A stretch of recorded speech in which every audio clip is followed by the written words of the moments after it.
Perfecto. De todas formas, esto que estoy diciendo, si quieren consultar, pues tenemos una web más o menos actualizada en la que pueden ver nuestra trayectoria, la producción científica, los integrantes, verán que es un grupo numeroso y, como digo, muy multidisciplinar.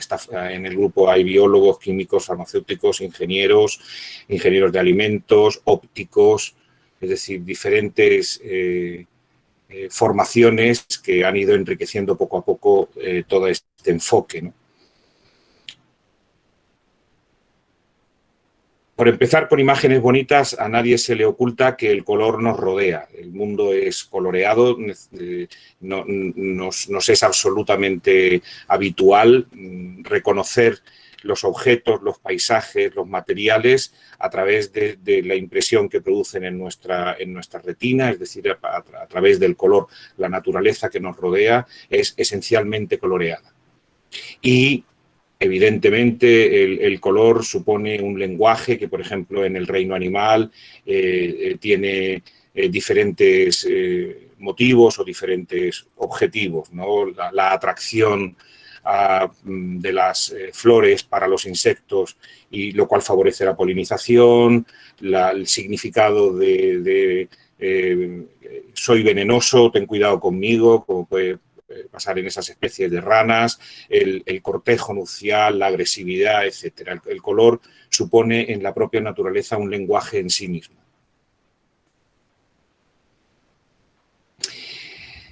Si yo les pregunto qué les sugiere esta imagen, pues probablemente todos dirán, bueno, pues es un plato de fruta, bien. Sin embargo, si mostramos la imagen como realmente es, cambia nuestra preferencia, cambia nuestra apetencia, cambia nuestra forma de entender el alimento. El color hace mucho más atractivos los alimentos. Fíjense que cuando están comprando, cuando están adquiriendo alimentos en un mercado, en un supermercado, ¿sí? Cuando están adquiriendo alimentos, en realidad, en la mayoría de las ocasiones, están manejando dos claves. Están manejando la memoria, lo que saben, lo que conocen, saben que prefieren este pescado a este otro o que prefieren el sabor que conocen de la fruta, pero en realidad no están manejando esos sentidos, no están probando el alimento, no lo están oliendo, lo están viendo. Por los ojos entra una información fundamental, por ejemplo, a la hora de elegir. Lo que pasa con el sentido de la vista, esto es una reflexión muy interesante y que les animo a que practiquen, aunque no tengamos ahora mucho tiempo para gastar en esto, pero el sentido de la vista tiene algo especial. El sentido de la vista, si se fijan bien, es probablemente es uno de los más desconocidos en cuanto a cómo nos influye, pero si se fijan es por donde más información entra. Lo que pasa es que entra de una manera tan inmediata, tan instantánea, que casi se nos hace como poco importante, ¿no? Si nosotros queremos mostrar una imagen de alguien catando, de alguien realizando un análisis organoléptico, es decir, juzgando un alimento con los sentidos, lo que es la cata de alimentos, muy desarrollada en vinos, pero en realidad practicada y utilizada en todo tipo de alimentos. Probablemente la foto emblemática sería, en el caso de vinos, por ejemplo, alguien oliendo una copa. Esa imagen de alguien con la nariz metida en la copa, apreciando por la pituitaria los aromas del vino, es como la más emblemática. Estamos de acuerdo. Sin embargo, por la vista ha entrado probablemente mucha más información que por el olfato o por el gusto o por el tacto. Lo que ocurre es que entra de una forma muy inmediata. Desde luego, todos lo sabemos, decimos, comemos con los ojos, la impresión visual nos influye a la hora de interpretar sensaciones asociadas. Por ejemplo, el color nos influye en la sensibilidad gustativa. Está demostrado, hay numerosos estudios desde años desde hace ya bastante tiempo, que demuestran cómo los umbrales a las impresiones básicas, a los sabores básicos, están condicionados por el color. Por ejemplo, si el mismo dulzor en una disolución, la misma exacta cantidad de azúcar, se colorea con un colorante que no tiene sabor ninguno, verde o amarillo o rojo, nuestra impresión cambia. El amarillo parece ser que disminuye el umbral, es decir, nos hace más apreciado ese valor, ese sabor dulce. El rojo, por ejemplo, en muchos estudios no tiene tanta influencia. Si coloreamos de amarillo o de verde una misma disolución, nos parece más ácida que si es roja. Y en el caso del amargo, el rojo es el que disminuye el umbral, por tanto aumenta la sensibilidad gustativa. Esto lo sabemos todos, pero está demostrado en estudios científicos. Hay alimentos de todos los colores. En la rueda de color, si nos fijamos, encontramos alimentos prácticamente de todos los colores, hasta azules, que no son los más frecuentes, pero hay arándanos, hay otras frutas. Por supuesto, los verdes, debidos a la clorofila de numerosos alimentos, los amarillos, anaranjados, de muchos alimentos vegetales y también animales, que tienen que ver muchas veces con los carotenoides y con los antocianos, esos colores rojos, púrpuras. Prácticamente hay alimentos de todos los colores y reconocemos los alimentos por su color. Juzgamos que un alimento está en mejor o peor estado, incluso en que puede ser más o menos apreciado desde el punto de vista de la calidad, pero también desde el punto de vista nutricional, como iremos viendo, según el color, solo con el sentido de la vista. Antes de entrar en materia, lo que quiero hacer, incidir, este es un ámbito en el que lo que voy a decir se entiende muy bien, pero muchas veces el auditorio, la mayoría de las veces, por cierto, el auditorio tiene una formación generalmente más química. Al mundo del color de los alimentos se acerca mucho más frecuentemente el interés químico. Tal es así que haciendo un ejercicio curioso de encontrar grupos de investigación o investigaciones en general que se autodenominan o se autoclasifican como que trabajan o desarrollan el color de alimentos, pues no me equivoco diciendo que más del 90% están refiriéndose a lo que podríamos resumir como color químico. Es decir, en realidad están estudiando los pigmentos, las sustancias, los componentes a los que se debe el color. Están estudiando algo que desarrolló magistralmente, no me cabe duda, la profesora Osorio, que nos acompaña en su charla y que yo tocaré de pasada porque enlaza exactamente con lo que yo voy a contar. En la mayoría de los casos, cuando hablamos del color de alimentos,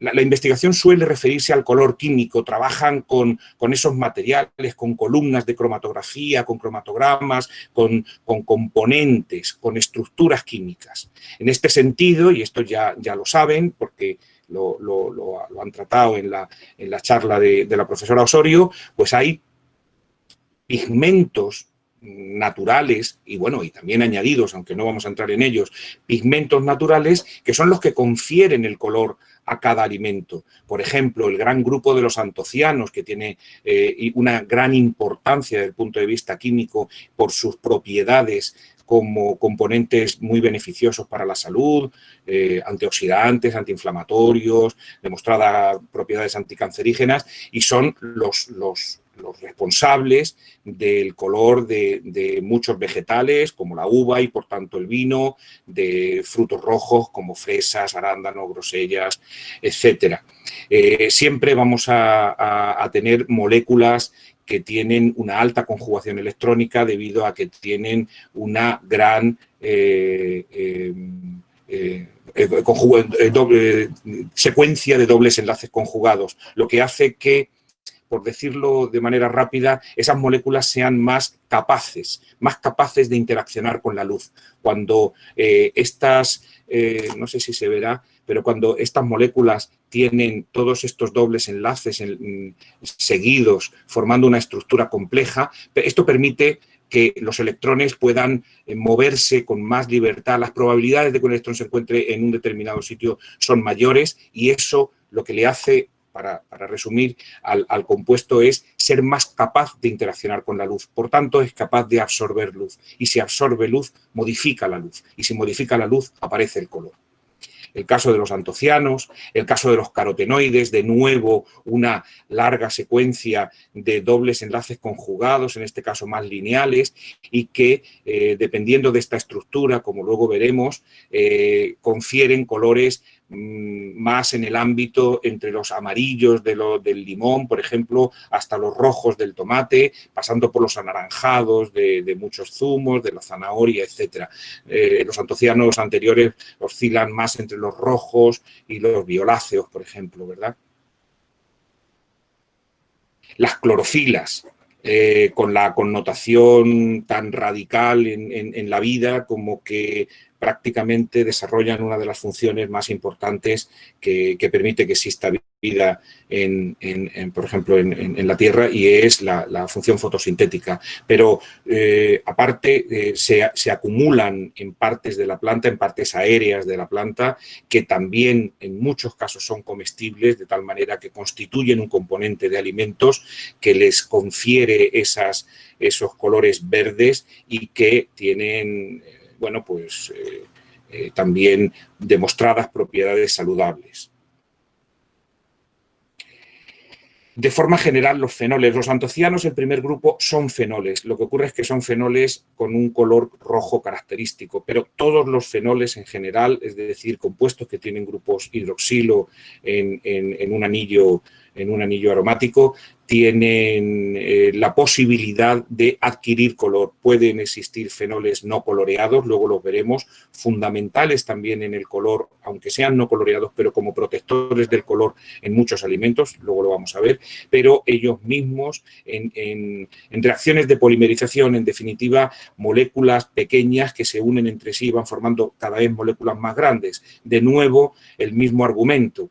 Va aumentando la secuencia de esos dobles enlaces, por tanto va aumentando la capacidad de la molécula para interaccionar con la luz, por tanto van adquiriendo colores cada vez más intensos. Es al mismo tiempo un problema y un beneficio. Constituye un problema cuando no queremos que se pardee, por ejemplo, un alimento, cuando cortamos una manzana y dejamos que pase un poco de tiempo, el oxígeno provoca esta polimerización, esta prolongación de la molécula y aparecen esos colores pardos que, bueno, en definitiva no afectan excesivamente al valor nutritivo, pero sí al valor organoléptico. El alimento se hace menos apetecible, o lo que le ocurre, por ejemplo, a una banana, un plátano, cuando está en el refrigerador durante un tiempo, que la rotura de las estructuras celulares provoca estas reacciones de polimerización y esas modificaciones del color hacia colores cada vez más intensos, pardos, que los hacen para muchos consumidores menos apetecibles. Pero al mismo tiempo provocamos intencionadamente esta reacción cuando queremos pardear, por ejemplo,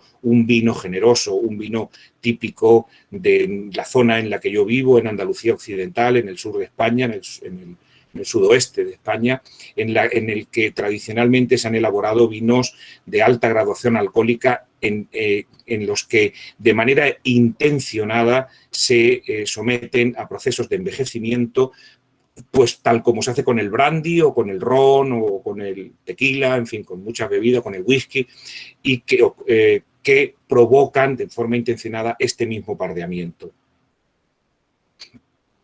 Un grupo de compuestos que muchas veces se ha confundido por tener un ámbito de tonos similares al de los antocianos, pero que no tienen químicamente nada que ver, es el de las betalaínas, el compuesto característico que da el color de la remolacha. La remolacha es el alimento emblemático con contenido en betaleinas, pero hay otros muchos, higos,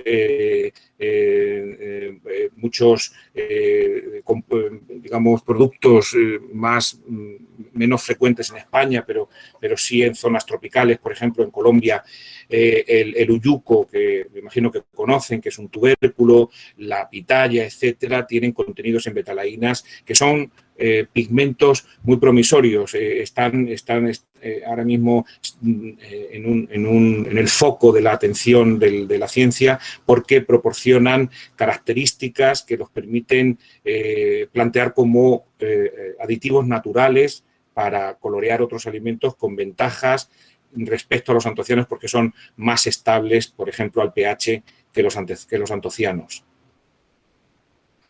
El color rojo de la carne, los alimentos de origen animal, también tienen colores y también se deben a compuestos. El color de los alimentos, como el de cualquier material, se debe a pigmentos que tienen ese color, que interaccionan con la luz de esa manera y por eso el alimento se nos presenta de ese color. En el caso de músculo de animales terrestres, de mamíferos, es la mioglobina, el compuesto que cuando el animal estaba vivo ha permitido la transmisión de oxígeno, la transferencia de oxígeno a las células, esa función cuando el animal ya no está vivo, ya está convertido en carne, significa un valor en la apreciación del alimento, aparte de las connotaciones nutricionales, porque gracias a la estructura compleja, como ven, de 4 grupos pirrólicos rodeando el átomo de hierro, esto es una barrera, un búnker que protege ese átomo de hierro y contra todo pronóstico ese hierro se mantiene en la forma reducida, en forma hierro 2, no hierro 3, que es el hierro oxidado al que tiende cualquier material de hierro que está en contacto con el oxígeno. Las carnes, y todos los alimentos que contienen mioglobina o hemoglobina. Lo que pasa es que en el caso de los alimentos es más frecuente la mioglobina, pues estamos hablando del músculo. Si no tuvieran este búnker molecular, este hierro sería hierro férrico. Esto tiene una importancia fundamental por una razón. El hierro férrico, el hierro 3, el hierro oxidado, es un hierro que cumple su función como nutriente. Nosotros necesitamos hierro, especialmente algún tipo de población, como por ejemplo la mujer en edad fértil, pero el hierro 3 es mucho menos biodisponible. Se absorbe una cantidad muy baja de hierro 3, de hierro oxidado, de la que se ingiere. Uno ingiere una cantidad de hierro que puede ser muy alta y si fuese hierro 3, la cantidad que realmente absorbe a lo mejor no alcanza ni el 10% de lo que ingiere. Sin embargo, gracias a que podemos encontrar en la naturaleza también hierro 2 protegido, entonces aumenta la biodisponibilidad. Tampoco como para tirar cohetes, no es que la biodisponibilidad ahora se venga al 100%, pero sí aumenta a niveles superiores y esto explica por qué el hierro de los productos cárnicos es mucho más biodisponible que, por ejemplo, el de los vegetales, que no se encuentra en medio de ese búnker molecular, de esa estructura. Intencionadamente provocamos la modificación del color en muchos alimentos tostándolos. Es muy interesante la reflexión y me gustaría que lo pensaran y si quieren lo debatimos cuando les parezca o al final. Esa casi doble moral, ¿no? que significa estar muy en contra de los colorantes. Si preguntamos al consumidor cuál cree que es el aditivo menos necesario, el tipo de aditivo más prescindible en los alimentos, del que más cree que podría prescindir, quizá ganarían los colorantes, porque hablarle al consumidor de que añadimos a los alimentos antioxidantes o conservantes parece que le parece más natural que añadir colorantes. Los colorantes tienen una mala fama porque el consumidor entiende que con él se le está engañando. Muy bien, puede ser. Sin embargo, el consumidor actúa intencionadamente sobre el color. Cogemos una rebanada de pan y la introducimos en una tostadora con un único fin organoléptico. Estamos deshidratándola para que cruja, para que nuestro oído disfrute con el sonido crujiente.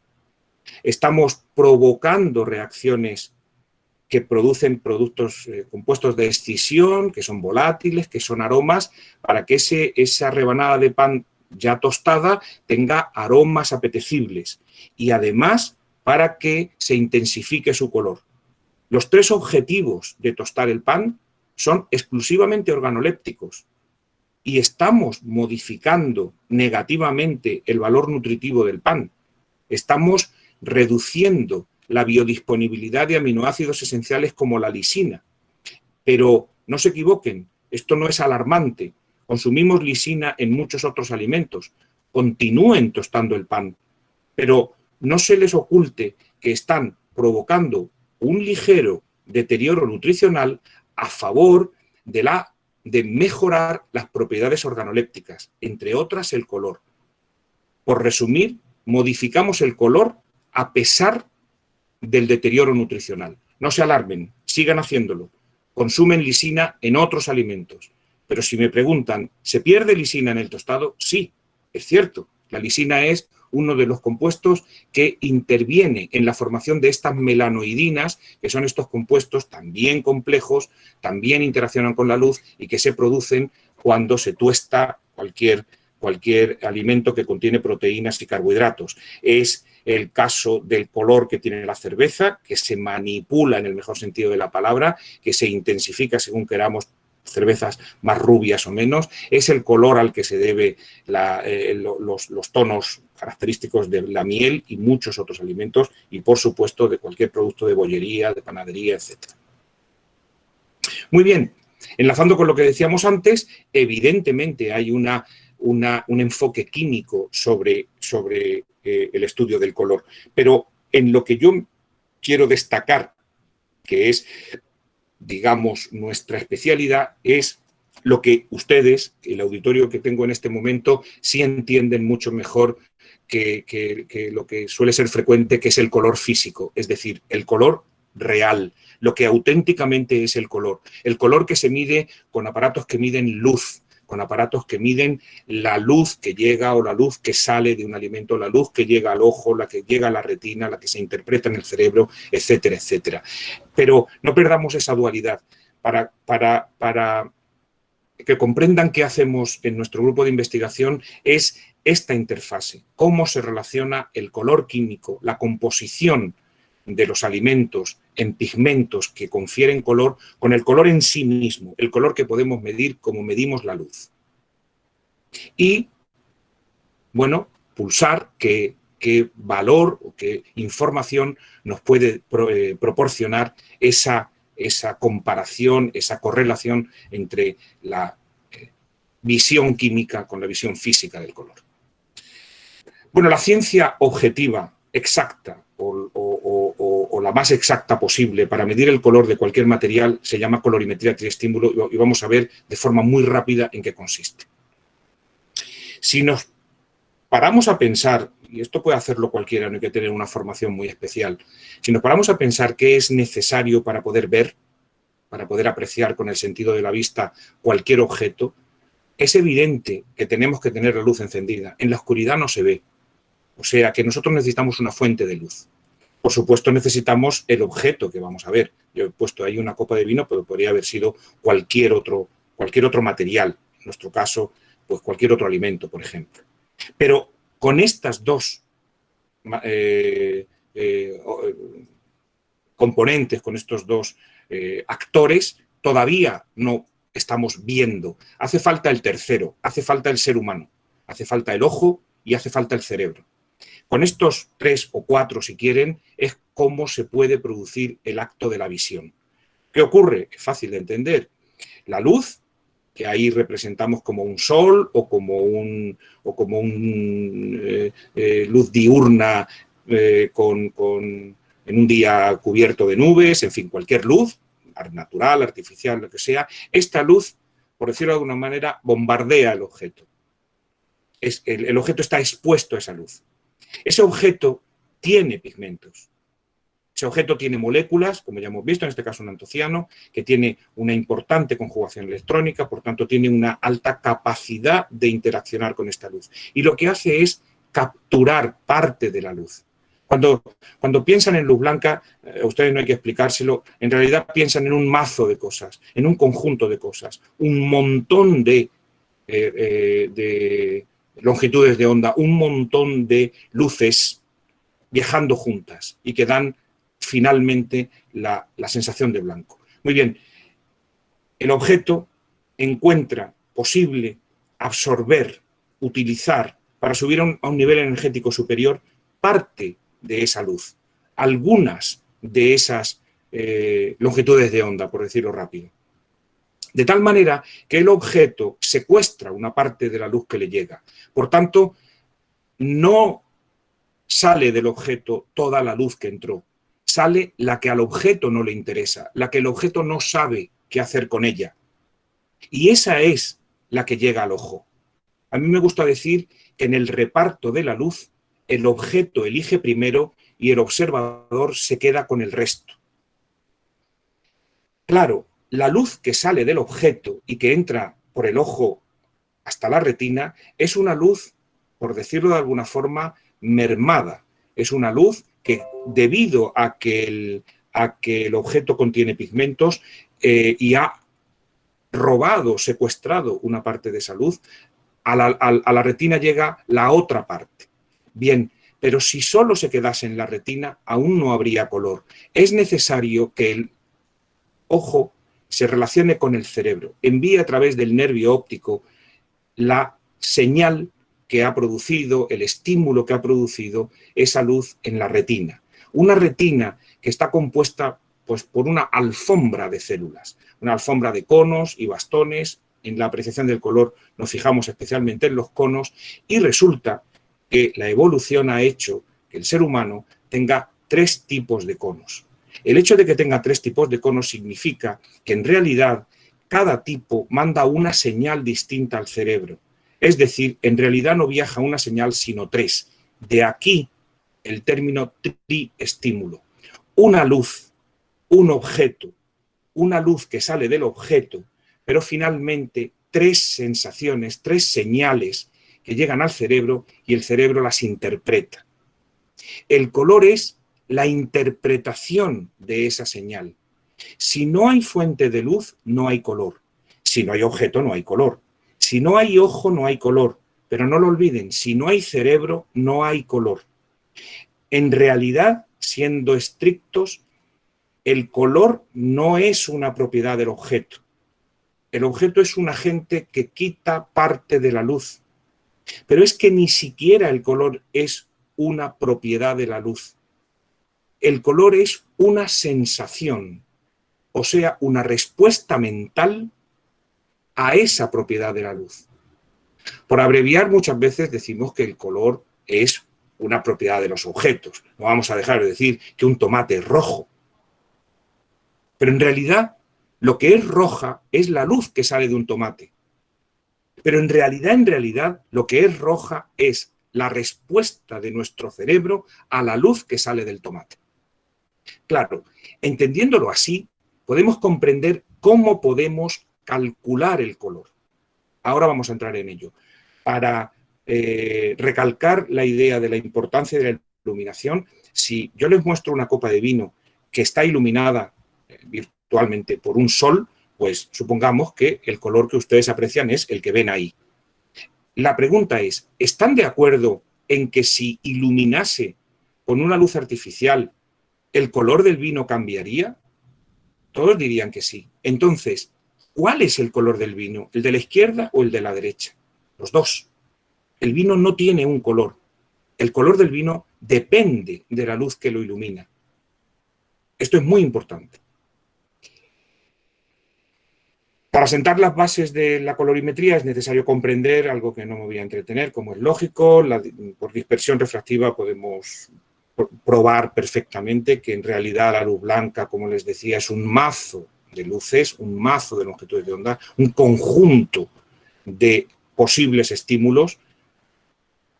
Si nosotros en nuestro esquema pretendemos medir el color de ese vino, necesitamos conocer cuál es la distribución de energía espectral que tiene el iluminante, conocer cuál es la capacidad de filtrar decirlo de alguna forma, la transmisión de esa luz por parte del objeto, por parte de los pigmentos que constituyen el objeto, los antocianos del vino, y por supuesto conocer las 3 maneras en que funcionan los 3 tipos de conos de la retina.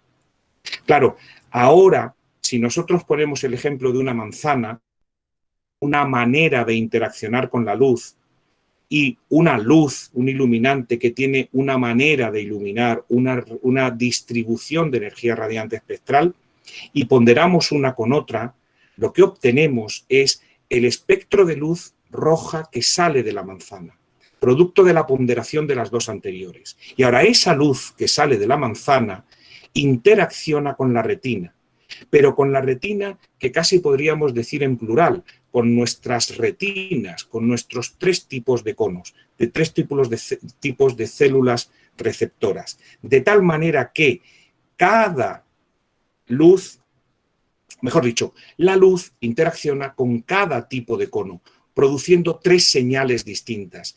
La cuantificación por ponderación, la integral, es decir, el área bajo la curva de la ponderación de esas 3 curvas, de esa interacción de la curva de luz del objeto con la sensibilidad de los conos rojos y luego con la sensibilidad de los conos verdes y luego con la sensibilidad de los conos azules, es lo que nos produce la triple señal.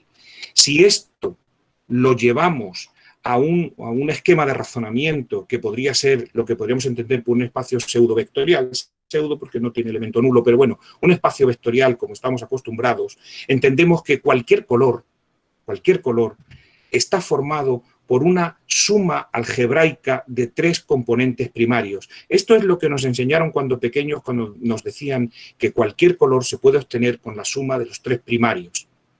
¿De acuerdo? Esta manera de representarlo no es más que la forma matemática de entender que cualquier color se puede obtener a través de los 3 primarios. Y lo podemos representar como una suma algebraica. Esto es una visión muy de pasada, no me quiero entretener aquí, pero quiero que comprendan que esta es la manera objetiva de medir el color.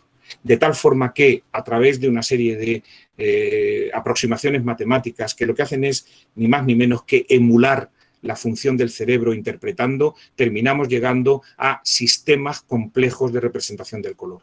Estos sistemas, el más conocido es el espacio cielar, pero hay otros muchos en los que ya digo que no nos vamos a entretener, lo que quieren es colocar todos los posibles colores, colocar todas las posibles sensaciones cromáticas en un universo de todos los colores que puede ver el ser humano. De tal manera que podamos encontrar, según la posición de esos colores, los 3 atributos del color a los que estamos acostumbrados. Decimos que algo es rojo claro o azul oscuro. Eso lo que estamos haciendo es desgranar en 3. La saturación es un poco menos intuitiva. Los que sean aficionados a la fotografía sí están más acostumbrados a manejar el concepto de saturación, que sería la escala entre lo acromático y lo cromático, es decir, entre el gris correspondiente y el color más intenso, el color más vivo. Pero, en fin, al menos en 2 dimensiones sí estamos muy acostumbrados a entender que un azul puede ser oscuro o puede ser claro. Estamos hablando en realidad de 3 atributos: claridad, tono y saturación. Son los 3 atributos con los que nos manejamos. Cuando nosotros pensamos en el color de algo, no pensamos que está constituido por tanta parte de amarillo, tanta parte de verde y tanta parte de azul. No somos capaces de entenderlo de esa manera. Esa es la señal que llega de la retina. La señal primigenia, la primera señal, la que llega al cerebro para poder ser interpretada, sí es suma de primarios. Pero nuestro cerebro interpreta convirtiendo esa señal triple en una manera también triple, pero más psicofísica, que es la utilización de esos atributos: claridad, tono y saturación.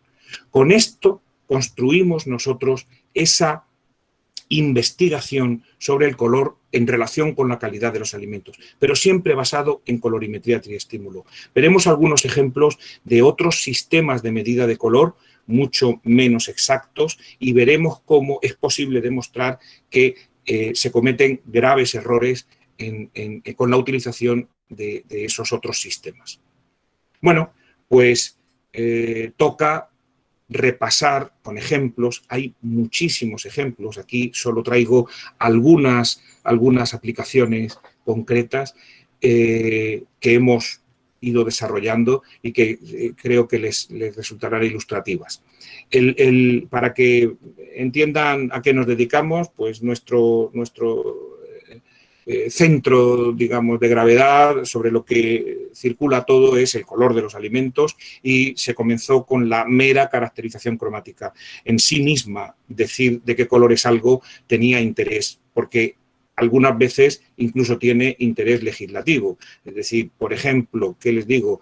La denominación de origen de determinados vinagres envejecidos de nuestra zona, en Andalucía Occidental, determina que para poder denominarse vinagre de crianza o vinagre reserva, etcétera, y por tanto una calidad comercial, tiene que tener unas determinadas características cromáticas. El color en sí mismo tiene interés legal y supone un reto en su medida.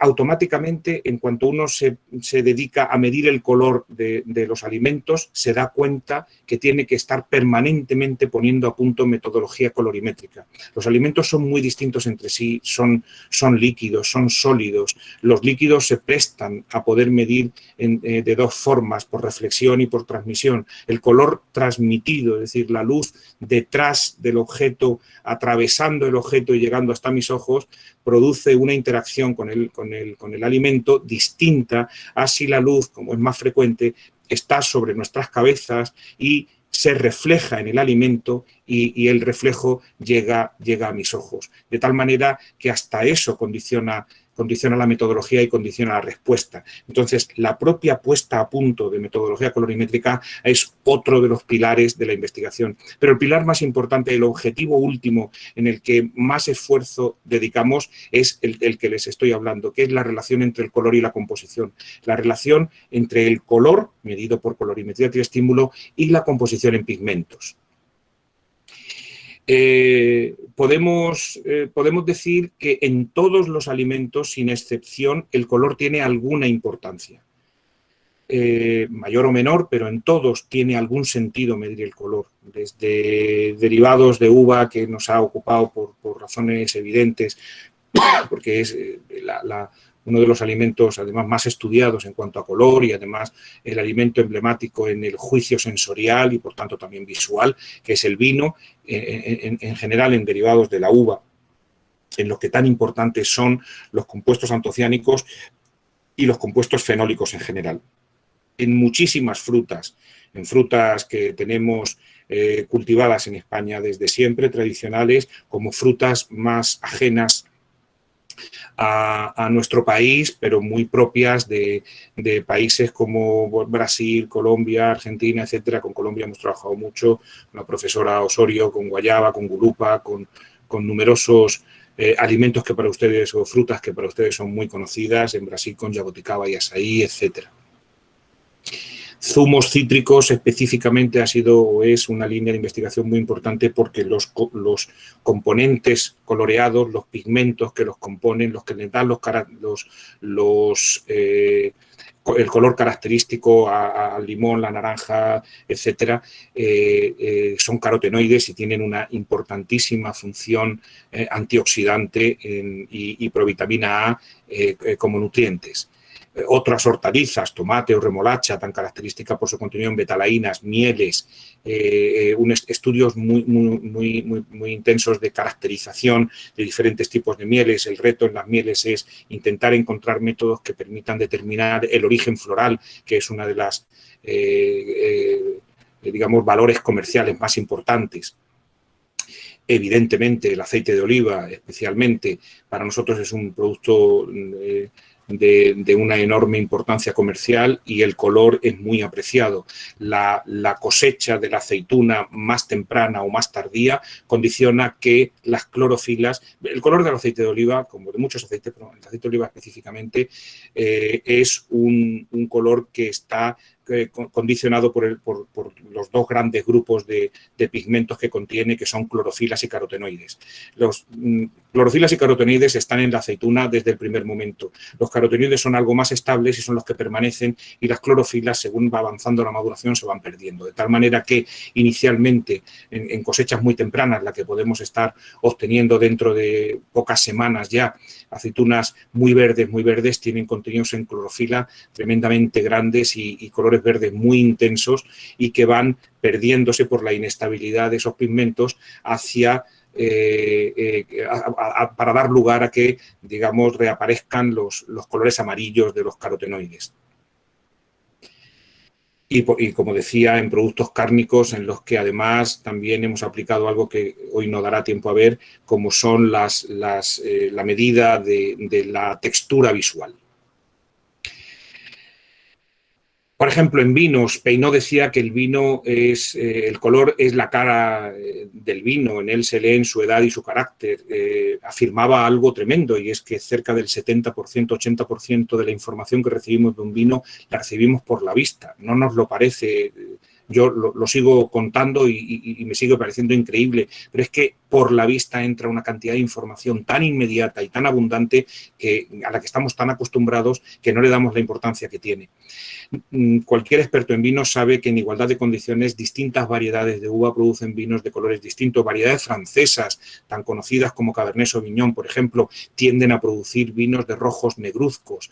La variedad Syrah, por ejemplo, muy de moda últimamente, produce vinos muy violáceos, de color mora. El color está muy relacionado con la variedad, por supuesto. Pero, como decía antes, los antocianos, para bien y para mal, son sensibles al pH. Si nosotros acidificamos un vino, ese vino adquiere colores rojos mucho más intensos, porque sus pigmentos se hacen más intensos. Y si lo alcalinizamos, pasa por colores mucho más pardos, mucho más apagados y finalmente incluso verdes. Es curioso el caso de la hortensia. La flor de la hortensia está muy condicionada por el pH del suelo. La misma planta puede producir un año flores de un color y de otro debido al pH del suelo. ¿Por qué? Porque los pétalos de la hortensia contienen antocianos, y la savia que recogen, si tiene un pH distinto, condiciona su color. Esta dependencia del pH nos ha permitido conocer por colorimetría triestímulo y hacer una caracterización cromática en relación con el pH para saber de qué color va a ser cada pigmento según el pH en el que se encuentre. Hay un fenómeno muy interesante, que está además de mucha actualidad, porque es muy relevante, como ahora veremos, para la calidad y la estabilidad del vino, con todo lo que eso implica. Para empezar desde el principio, imaginen un vino. En él existen disueltos, compuestos, pigmentos, como ya he dicho, que son antocianos, son solubles en disolución hidroalcohólica, como es el vino, y una pequeña circunstancia, simplemente que se rompa en algún punto esta secuencia, no puedo apuntar con el ratón, da igual, esta secuencia de dobles enlaces puede hacer que la misma molécula o la molécula derivada ya no sea coloreada. Bien, eso es algo que existe en el vino. Existen compuestos antociánicos, o sea, coloreados, tienen intacta esa secuencia de dobles enlaces, y hay otros compuestos que en la genética de la uva y por tanto del vino han evolucionado sin completar esa secuencia de dobles enlaces, por tanto se muestran incoloros. Podríamos pensar que el color del vino se debe a los antocianos y no a otros compuestos, flavanoles, flavonoles, ácidos fenólicos, etcétera. Pero estos, lejos de lo que podríamos pensar, tienen una importancia crucial en el color. ¿Por qué razón? Por ir rápido, cuando una molécula tiene una alta conjugación de dobles enlaces, generalmente es muy plana, es poco versátil en cuanto a que los átomos giren como para hacerse quebrada. Suele ser muy plana. Tanto los antocianos como flavanoles, flavonoles, todo ese conjunto de copigmentos no coloreados son moléculas muy planas. Es posible que por interacciones no covalentes, por interacciones solo aproximaciones moleculares, pero no llegan a formar enlaces covalentes, pero forman una especie de sándwich molecular. Copigmentos y pigmentos se acercan mucho formando una asociación no covalente, pero una asociación protectora. ¿En qué consiste esa protección? Pues si nosotros tenemos un antociano aislado, la molécula coloreada aislada, y la tenemos a pH muy bajo, a pH 1, el antociano es rojo muy intenso, muy intenso. Pero si subimos el pH, provocamos que pueda interaccionar con una molécula de agua. El antociano se puede hidratar. Bien, el antociano hidratado es casi incoloro. Si nosotros tenemos antocianos a pH 3 y pico, 3,5, 3,6, 3,8, esos antocianos son prácticamente no coloreados. ¿Saben qué pH tiene el vino? El pH del vino es 3,5, 3,6. ¿Dónde está el color? ¿Por qué tiene color? Si los antocianos a ese pH, y habiendo agua en el vino más que ninguna otra cosa, se pueden hidratar. Pues se debe a la protección que significan los copigmentos. Si se ha formado el sándwich molecular, aunque el pH sea 3,5, no es posible la interacción con la molécula de agua, porque la molécula de agua no cabe, no puede entrar a hidratar el antociano, porque el sándwich con copigmentos no coloreados está impidiendo la hidratación. Si se impide la hidratación, se impide la decoloración. De tal forma que esa magia del color del vino se debe a compuestos no coloreados, que protegen el color. Imagínense lo importante que es. ¿Y por qué esa importancia?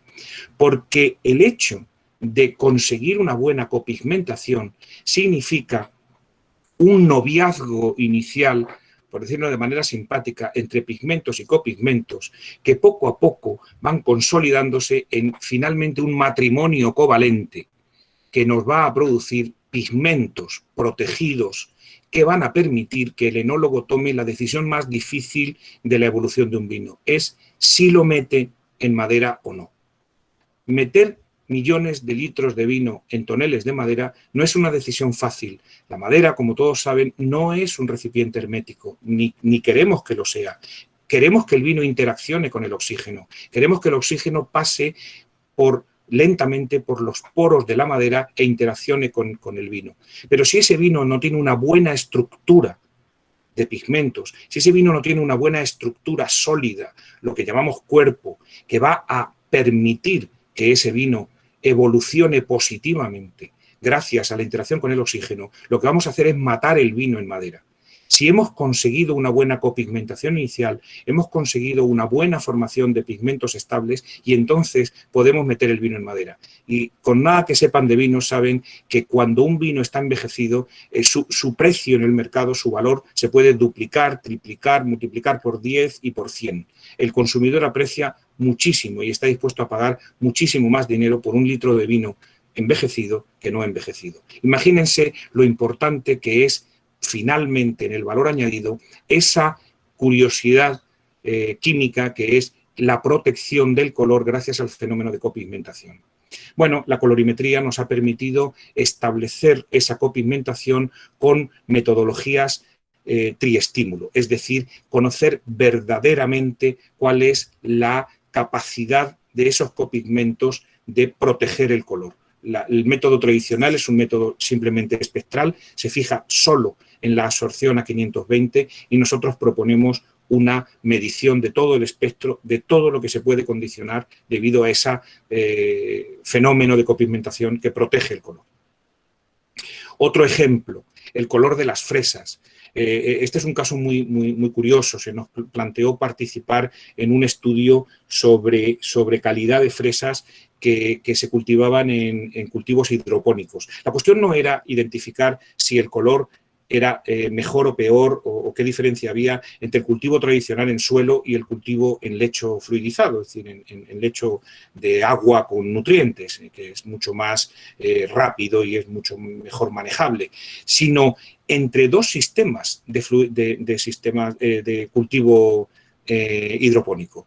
Uno con recirculación de nutrientes y otro sin recirculación de nutrientes. Sin recirculación de nutrientes significaba un vertido de aguas contaminantes enorme, que los resultados afortunadamente condujeron a que el color de las fresas, por supuesto, estaba condicionado por la variedad, por el tipo de fresa, eso se verificó, aunque no nos cabía duda, pero también que era posible identificar solo por el color el sistema de cultivo.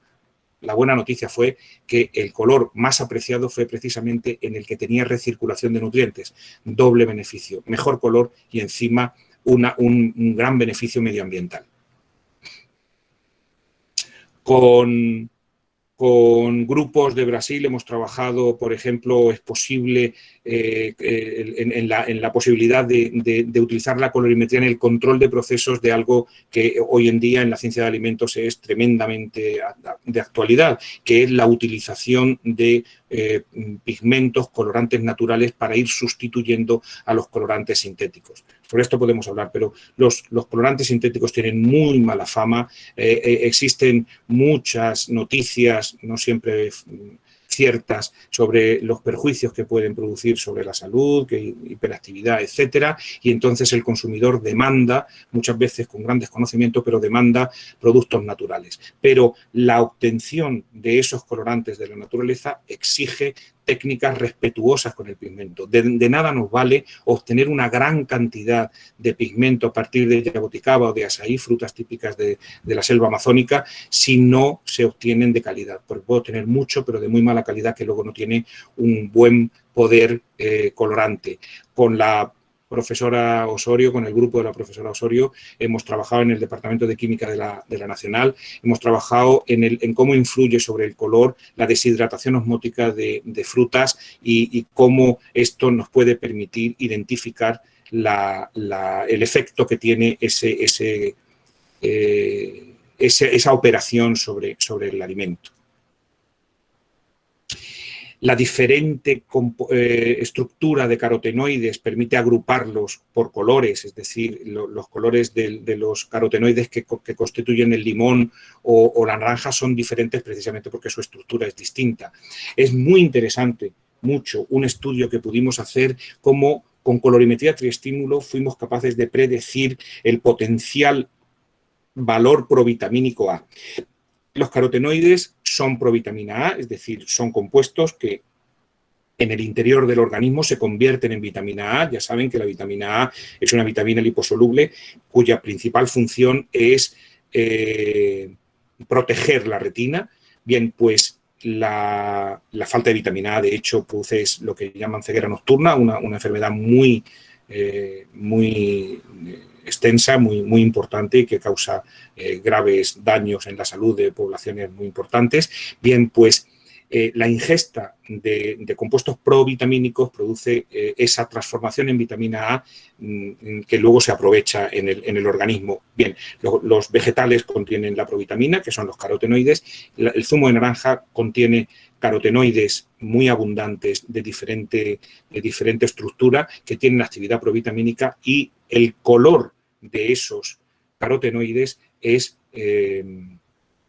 indicador de esa actividad provitamínica. Literalmente pueden decir y contar a cualquiera, ¿qué sabe la gente? ¿Qué sabe todo el mundo sobre la zanahoria? Que es buena para la vista, es el tópico de la zanahoria. ¿Saben por qué la zanahoria es buena para la vista? La zanahoria es buena para la vista porque es anaranjada. Si no fuese anaranjada no sería buena para la vista, porque da la casualidad que el mismo compuesto que es provitamina A y por tanto protector de la retina, es de color anaranjado, es el compuesto que le da el color a la naranja. De tal manera que literalmente la zanahoria es protectora del órgano de la visión por ser anaranjada. La magia del tomate, que es tan emblemático en la dieta mediterránea, es por ser rojo. Todo lo demás es similar a cualquier otra hortaliza, pero lo que tiene de especial es que contiene licopeno, un compuesto con una capacidad antioxidante y antitumoral demostrada. El valor añadido del tomate es el licopeno, ese carotenoide de color rojo que le da su aspecto natural. Un tomate es así de saludable precisamente por ser rojo. En la miel, la importancia de poder detectar de alguna manera el origen botánico. En esto hay aproximaciones muy interesantes, como solo con el color poder identificar y poder clasificar 4 grandes tipos de miel procedente de Eucalyptus citros, Apiaceae y Lythrum, y se clasificaron correctamente. Por ejemplo, una de las enfoques más interesantes fue en su momento, por ejemplo, el reto que significa medir alimentos tremendamente oscuros. Si saben de mieles, saben que hay mieles que son prácticamente del color de la leche, mieles blancas muy características del norte de la Patagonia, por ejemplo, mieles que sostienen, las abejas las sostienen de flores de la flora autóctona y producen un néctar y, por tanto, una miel prácticamente blanca. Y, por otro lado, hay mieles negras, parecen petróleo, es enteramente, totalmente oscura, como es, por ejemplo, la miel de determinadas plantaciones de tomillo y, por ejemplo, la miel de la flor del aguacate. Es muy oscura y muy apreciada. El consumidor entiende, el consumidor experto en mieles en España no somos tan, la cultura de la miel no está tan arraigada, pero en países árabes, por ejemplo, que valoran tanto la miel, le dan mucho valor a las mieles muy oscuras y tienen razón, lo tienen porque en realidad el color de la miel está muy condicionado, muy relacionado con su contenido mineral. Uno de los valores nutricionales de la miel es precisamente su aporte mineral y ese aporte mineral está claro que es mayor en las mieles más oscuras, pero medir el color de las mieles más oscuras significa un reto. Hubo que poner a punto metodología para poder capturar la poca luz que sale de una miel negra. Incluso los pólenes contaminantes, no me voy a detener porque voy a regular de tiempo, los pólenes contaminantes, o sea, los pólenes de otras especies pueden condicionar el color. Fue una experiencia muy interesante porque el polen, si lo han visto alguna vez al microscopio, los granos de polen son muy característicos, se identifican las especies de flora en las que ha libado la abeja, a partir de las que ha obtenido el néctar, por el polen que ha arrastrado en sus patas y que finalmente forma parte de la propia miel y condiciona el color de la miel. Fue posible establecer relaciones multivariantes entre el color final de la miel y el contenido en otros pólenes. Hablaba con el profesor Herrera, con Fernando, sobre algunas cuestiones muy interesantes que tienen que ver con la reglamentación de la medida del color. Uno de los alimentos, aparte del vino, que tiene una reglamentación de medida del color es el aceite. Pero repasemos por un momento esa reglamentación para que vean que no siempre todo lo que está escrito o todo lo que forma parte de la normativa en realidad es correcto. Verán, por ejemplo, la cata de aceites, la evaluación organoléptica de aceites pide que las copas en las que se cata, no sé si las han visto alguna vez, sean azules. A nosotros nos resultaba muy surrealista, muy curioso que fueran azules. Indagamos por qué azules y no se encontró nunca ninguna explicación. Me parece, finalmente, llegué a la conclusión al cabo de los años de que fue una ocurrencia de alguien que luego nadie puso en cuestión y así se quedó. Pero así se quedó en la normativa nacional española y en la normativa internacional de la Asociación Internacional de Aceites. Hicimos un estudio en el que copas de aceite adquiridas en el mercado que se comercializan para hacer la cata no son iguales. Ahí se ve perfectamente como hay algunas más claras y otras más oscuras. Supuestamente la copa debe ser azul para que el color del aceite no interfiera con el resto de los sentidos, para poder apreciar el aroma y el sabor sin estar condicionados por la vista. Bien, es un argumento que de manera aislada puede ser válido. Sin embargo, uno se pregunta, ¿y por qué sí en los aceites y no en los vinos? El catador de vinos tiene un entrenamiento y una disciplina en la que es capaz, se entrena para que la vista no le condicione. Juzga por la vista, luego juzga por el olfato y luego juzga por el gusto y el tacto. Y es capaz de hacerlo. El catador de aceite parece como más delicado y directamente elimina una de las propiedades sensoriales del aceite como que no le interesan.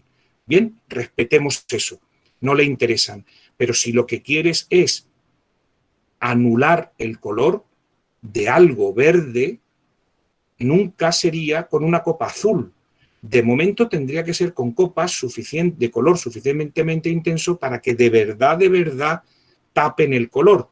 En la copa de la izquierda el aceite se ve y se ve cómo de verde es. En la copa de la derecha a lo mejor no, pero en la de la izquierda sí.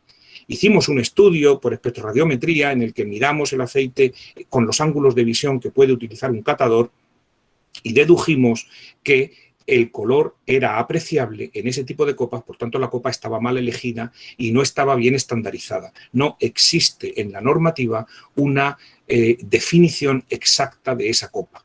Pero en todo caso, aunque existiera, sería errónea, porque si se va a catar aceite, lo lógico es utilizar o el complementario del verde, es decir, el rojo, o directamente una copa negra que existen y que se utilizan, por ejemplo, en la cata de vinagres. Sin embargo, para que vean, la normativa establece algo que es absolutamente erróneo desde el punto de vista incluso conceptual.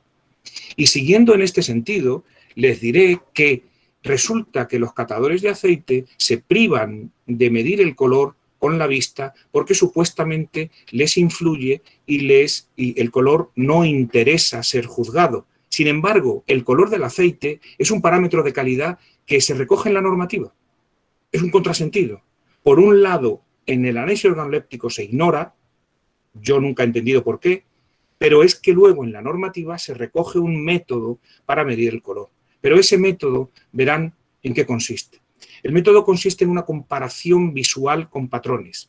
Esos patrones no se comercializan. Lo sabe muy bien la profesora Osorio, que me los quita cada vez que los llevo a Colombia y se queda con ellos. Y yo encantado se los regalo. Esta escala de patrones hay que prepararla en el laboratorio. Se trata de disoluciones de un indicador de pH, el azul de bromotimol, que a distintas concentraciones y a distintos pHs produce una escala de color aproximada al universo de color de los aceites.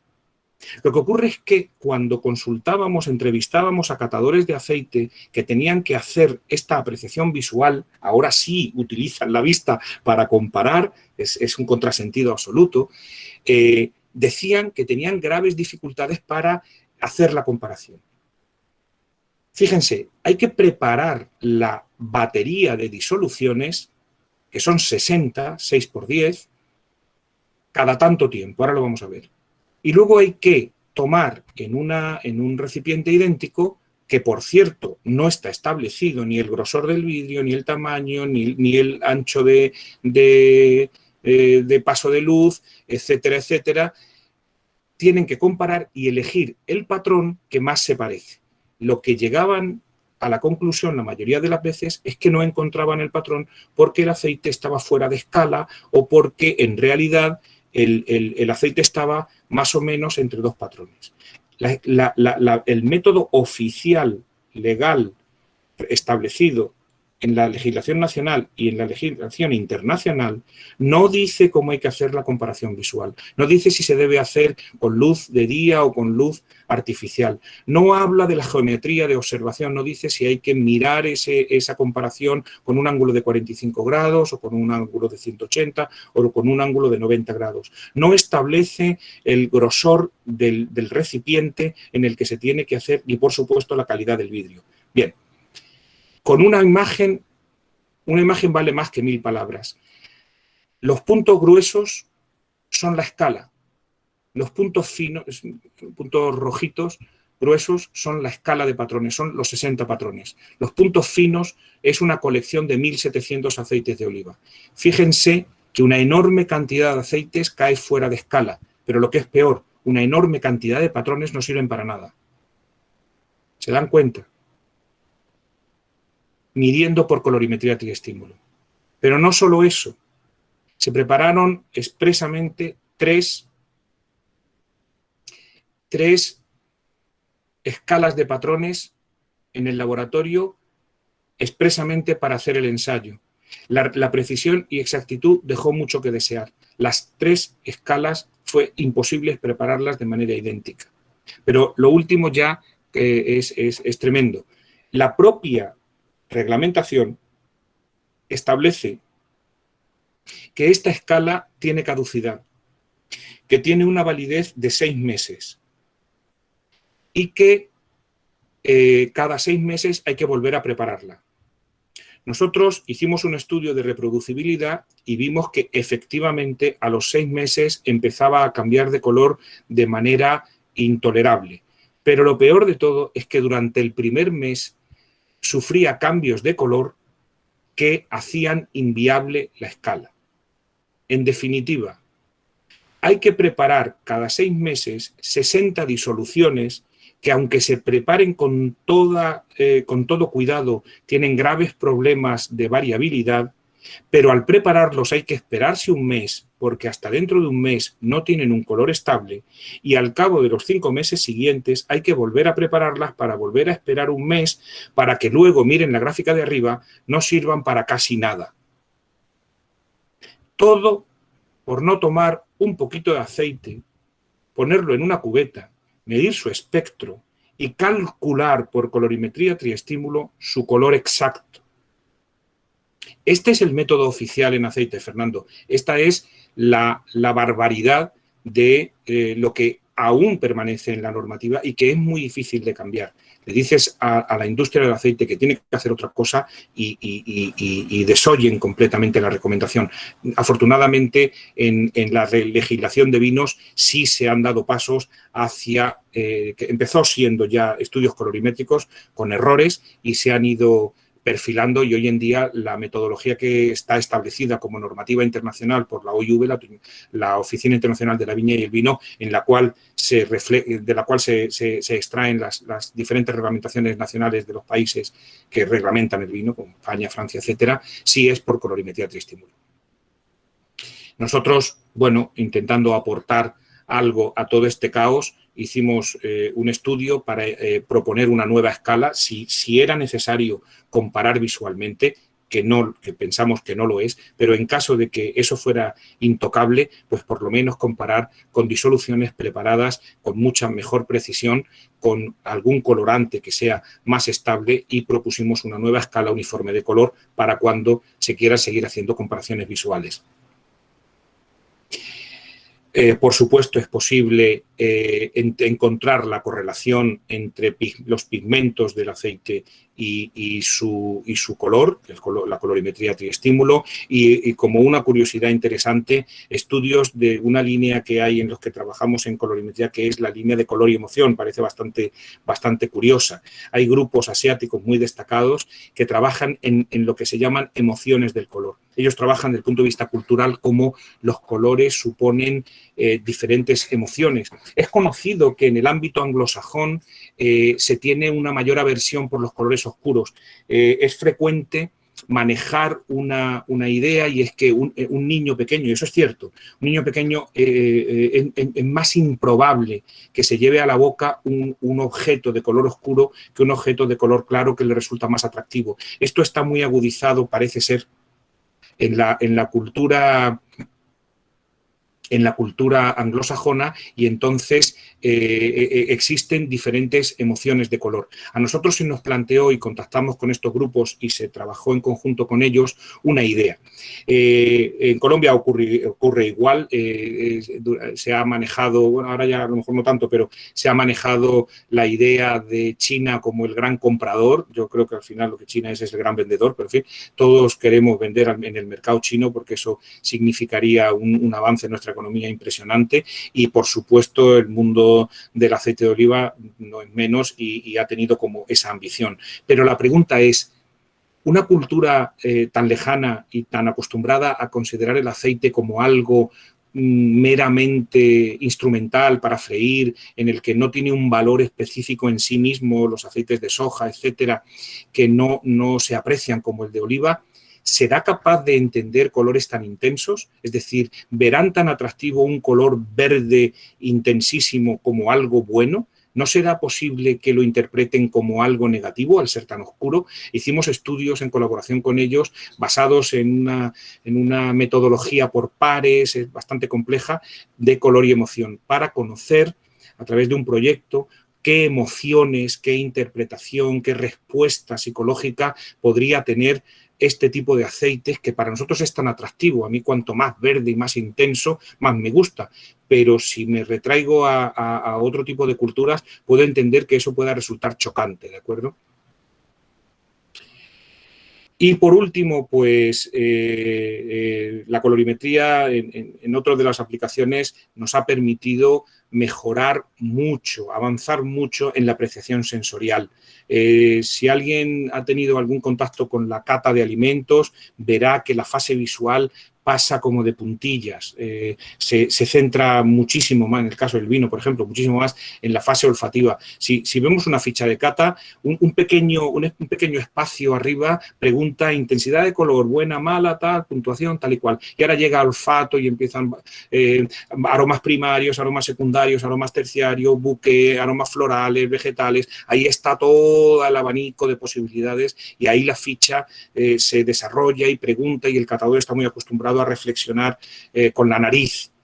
Y luego finalmente con el gusto, que si los sabores básicos, la astringencia, temperatura, sabores metálicos, ácido, amargo, dulce, salado, etcétera, hay también una gran variedad. Pero en el color no se detalla y sin embargo en el color se puede hacer mucho, se pueden preguntar muchas cosas, se puede preguntar por los atributos, pero para eso es necesario que el catador tenga un entrenamiento específico. El catador se tiene que entrenar para conocer por colorimetría los conceptos. Pero si entrenamos a catadores que saben hablar de tono, que saben hablar de claridad, que saben hablar de saturación, que saben hablar de brillo, que saben hablar de textura visual, las posibilidades de expresión y las posibilidades de puntuación son muchísimo más amplias. Entonces, hemos trabajado mucho en este entrenamiento de catadores para conseguir que la fase visual adquiera la importancia que tiene, que es mucha, y desde mi punto de vista, si hubiera que elegir como en cantidad de información que proporciona, aunque no lo parezca, es la que más información proporciona. Y me parece que el tiempo me he excedido un poco y les pido disculpas y les agradezco mucho la atención y estoy abierto a cualquier comentario o cualquier pregunta. Muchísimas gracias. Gracias, Francisco. Muy buena la presentación, muy ilustradora. Y bueno, quedamos listos para apreciar mejor el color del vino y del aceite de oliva. Y en el chat hay unas inquietudes alrededor del tema de la conferencia, sobre el tipo de fuente luminosa que se debería utilizar para apreciar en forma adecuada el color de los alimentos. Bueno, vamos respondiendo. Bien, antes que cuál es la mejor, al menos hay que informar de cuál se ha utilizado. Es decir, en todo el que consulte bibliografía en la que se utiliza la colorimetría triestímulo se encontrará que se informa de las condiciones de medida. Más importante, evidentemente hay que establecer alguna, pero lo más importante de todo es decir cuál se ha utilizado. En la medida del color muchas veces se hacen medidas relativas, de tal manera que entonces la fuente de luz es irrelevante. Y me explico por qué. Porque lo que vamos a hacer es obtener porcentualmente la interacción que significa el haz de luz con el objeto. Con que esa luz sea una luz completa, lo que entendemos por luz blanca, aunque evidentemente luces blancas hay muchas, porque llamamos luz blanca a cualquier luz que tenga suficiente cantidad de todos los componentes visibles, entre 380 y 770, sería suficiente. Por esa razón podemos medir el color con cualquier fuente de luz, porque luego vamos a manejar un espectro relativo y vamos a aplicar una fuente de luz teórica, que es lo que dice la CIE, la Comisión Internacional de Iluminación. Lo que dice es que recomienda lo que se llaman iluminantes teóricos, los iluminantes patrón, y tiene definidos con toda exactitud matemáticamente los iluminantes. Está el iluminante A, que corresponde con luz diurna, el iluminante B, que está ya desestimado, que es la luz del sol radiante, el iluminante C, que tuvo mucha importancia. He dicho el iluminante A, luz incandescente, no sé lo que he dicho, la verdad. Y el iluminante C, luz de día nublado, la luz de norte, está superada por las nuevas definiciones. Esto es tema de otra charla en otro momento, los iluminantes de la serie D, D65, D55 y D75, que tiene que ver con la temperatura de color, con 5500, 6500, 7500. El idóneo, el recomendado, es lo que se llama el radiador total, o sea, un objeto negro perfecto calentado a 6500 Kelvin. Ese se considera la luz de referencia, es una luz prácticamente igual que la luz C, es decir, la luz que siempre ha sido la más utilizada, y entonces lo recomendable es utilizar la definición teórica de un D65, o sea, de una luz diurna. La medida de la luz la hacemos como, si vamos a hacer una medida relativa, la hacemos como queramos, pero luego aplicamos a esa distribución relativa la definición que nos da la CIE. Luego, si lo que estamos haciendo es una medida no relativa, una medida absoluta, por ejemplo, una evaluación sensorial, lo más recomendable es lo que entendemos por una luz blanca. Pero no nos equivoquemos, la luz perfecta no existe, no es natural. La luz que llamamos equienergética, en la que su espectro sería una línea horizontal en el que todas las radiaciones tienen la misma intensidad máxima, esa luz no existe, eso es una luz teórica, pero esa luz no existe en la naturaleza. Ni el Sol, por mucho que sea el astro rey, ni cualquier lámpara que fabriquemos, no existe el estímulo equienergético. Y de hecho, aunque parecería lo más lógico como luz teórica, no sería práctico, porque estaríamos definiendo el color bajo una luz que luego nunca vamos a ver. Entonces, los iluminantes que recomienda la CIE de manera exacta están referidos a situaciones reales. Luz de un día nublado, luz de sol radiante, luz incandescente, etcétera, etcétera, ¿de acuerdo? Entonces, de cualquier forma, siempre hay que explicar y detallar qué luz se ha utilizado para que otros investigadores puedan comparar sus resultados. Gracias. Hay dos preguntas asociadas. Una dice, dependiendo del color de los alimentos, ¿se puede correlacionar la concentración de los diferentes tipos de nutrientes? Y sí. puede inferir que no es posible cambiar el color de un alimento sin cambiar sus características nutricionales. Bueno, sin cambiar sus características nutricionales, no.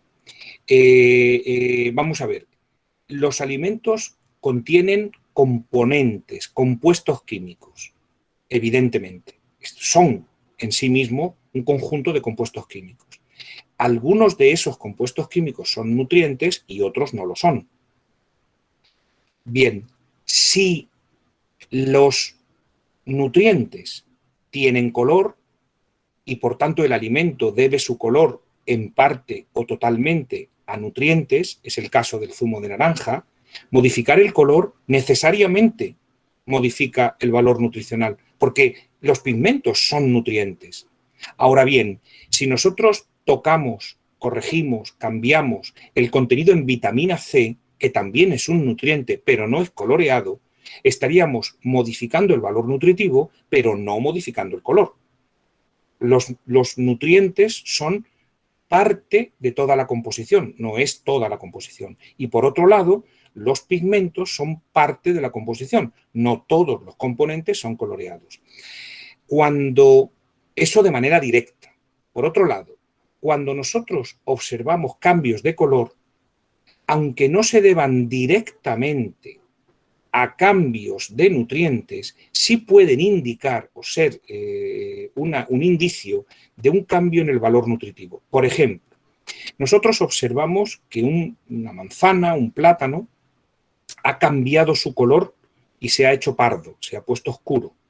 Bien, el cambio a color oscuro se debe a una polimerización de fenoles. Los fenoles, hoy por hoy, yo creo que en unas décadas será de otra forma, pero hoy por hoy todavía no tienen la consideración de nutrientes. Tienen la consideración de compuestos bioactivos, pero no nutrientes. Al organismo le resultan muy favorables, muy interesantes, muy recomendables la ingesta de compuestos antioxidantes, de polifenoles, pero no son imprescindibles, de tal manera que no tienen consideración de nutrientes, lo cual es una sutileza en realidad. Bien, si un plátano, si una banana, una manzana se pardea, no se está modificando la proporción de sus nutrientes porque lo que se pardea no tiene consideración de nutrientes. Pero es más, aunque no tengan consideración de nutrientes, pero sí son compuestos bioactivos, compuestos interesantes, el pardeamiento en sí mismo no resta valor antioxidante. Es decir, el cambio de color está significando un cambio de apariencia, pero no está mermando el valor nutritivo. Sin embargo, ¿por qué ha ocurrido ese cambio? Ese cambio ha ocurrido porque hemos dañado la estructura celular. Hemos roto estructuras vacuolares y se han puesto en contacto los dos componentes que contiene la manzana, que si reaccionan entre sí, provocan esa reacción. No hemos añadido nada. El cuchillo con que hemos cortado esa manzana no contiene nada. Lo que pasa es que ha roto la célula, y al romper la célula, lo que ha hecho es poner en contacto dos componentes, enzima y sustrato, enzimas, polifenoloxidasas y polifenoles, que en una manzana íntegra, en células íntegras, no dañadas, no están en contacto. Hay una barrera en medio. Mientras no la dañemos, esos dos componentes no se ponen en contacto. Si dañamos esa barrera, entonces se ponen en contacto y se pardean. Dañar esa barrera significa que la manzana ha recibido un golpe, ha podido sufrir la picadura de un insecto, ha tenido un daño que podría afectar a otros compuestos nutricionales no coloreados. El cambio de color no es sobre nutrientes, pero sí puede indicar algún cambio de nutrientes. Si hemos dañado la manzana, probablemente también hemos puesto en contacto vitamina C con el enzima que la deteriora. Por tanto, si hemos producido ese cambio de color en el que hemos puesto en contacto enzima con sustrato, se ha producido el color, casi seguro, no, sin casi, seguro que también hemos puesto en contacto algo que no vemos, que es el contacto entre la vitamina C de esa manzana y la ascorbic-oxidasa, enzima que deteriora la manzana y que también está en la propia manzana, ¿eh? Lo que pasa es que no está al lado de ella cuando la manzana está íntegra. Y entonces, el cambio de color indica que se ha podido deteriorar algo de la vitamina C. Pero entendamos las cosas en su sitio. Cambia el color porque cambian los pigmentos. Y esto puede ser un indicio directo o indirecto de un cambio nutricional.